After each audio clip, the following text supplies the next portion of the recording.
Today we're going to be looking at the level of authenticity that we had to produce for all of the vehicles and weapons that are in the game.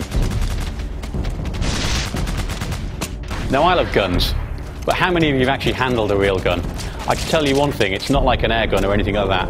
A lot of these guns are really heavy. For instance, when we were doing the motion capture for Operation Flashpoint Dragon Rising, we had to go to great lengths to get the real guns. This is because the weight of these guns can actually affect the way that the animation looks.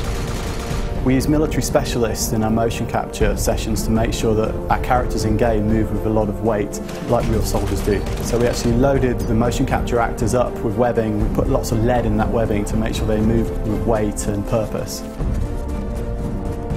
We don't show you how many bullets are remaining in the gun, so you have to kind of remember how many bullets you fired. You get the experience of being a soldier. So every vehicle in Operation Flashpoint Dragon Rising has its own characteristics. By this I mean handling, look, turnout, weaponry, etc, etc.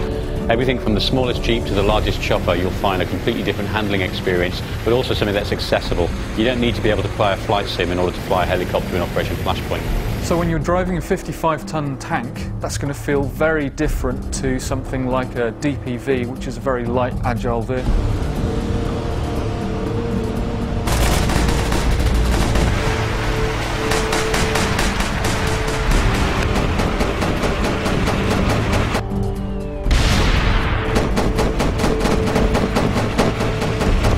We've spent an awful lot of time researching these vehicles. We've had to capture their engine sound to be able to get the right hue of paint. We've also, of course, had to take these brand new vehicles and actually beat up and weather them. From a tactics point of view, it's very important that it's hard to see the infantry. Camo is a vital part of that. You actually find yourself looking for movement much more so than spotting guys, just as you do in real life in a natural environment full of bushes and trees. We wanted to make the game different than all the other shooters out there. In this game you're not a bullet sponge, so we wanted to make the damage model as realistic as possible. The damage in Operation Flashpoint is pretty gruesome. It's pretty much realistic, so if you get hit by a large round, you're very likely to have serious trauma to your body. From a visual point of view, you represent damage in several different visual stages. You've got blood that seeps through the clothes, then you've got catastrophic damage, which is actually losing of a limb. So you could have your head blown open, your torso opened up, you could lose a leg or an arm. And this is all represented and modelled realistically. For Operation Flashpoint, it's very important to get a really nice gritty style. In order to do that, we coined this phrase, war is seen through the lens. We use that to inform the visual language we use pretty much in all aspects of art for the game.